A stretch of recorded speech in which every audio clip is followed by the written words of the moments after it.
The Nether is filled with strange and fascinating life forms. Many of these life forms are so alien and unique, yet are so familiar to us for some strange reason. But it's still a mystery how these life forms came to be, and how they managed to become successful in such hostile environment. In this video, we'll be discussing about what we know about the origins of life in the Nether, and the theories we and others have made about it.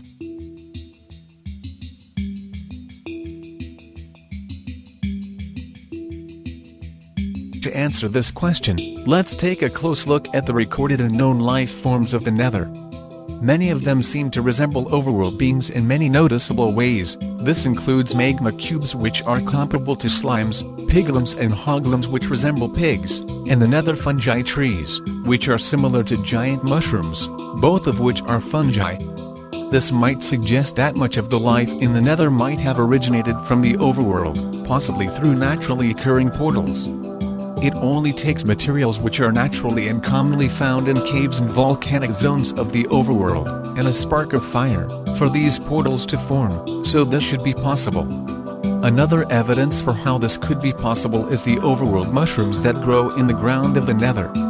Though there are also a few Nether organisms which don't resemble any overworld mobs and don't fit in any of the overworld biological groups, like ghasts and striders, so probably not all of the Nether mobs are of overworld origin.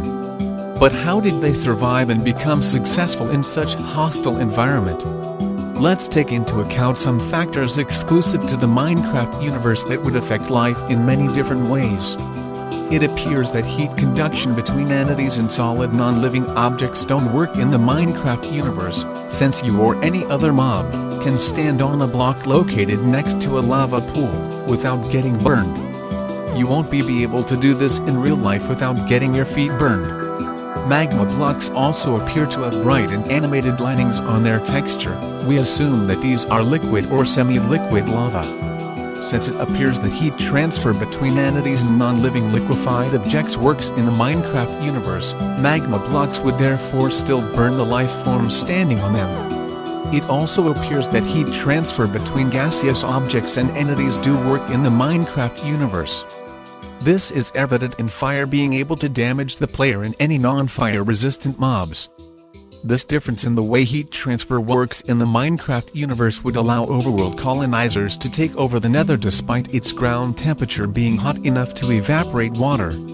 The colonizers wouldn't have to mind the air temperature of the Nether, since it is the same as deserts, which is still tolerable for overworld life forms.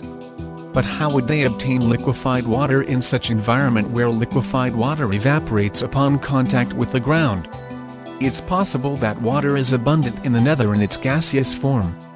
This could result in mist or fog, which can already be seen in most biomes in the Nether. The life forms should be able to extract liquefied water from steam in the air of the Nether, and this is how.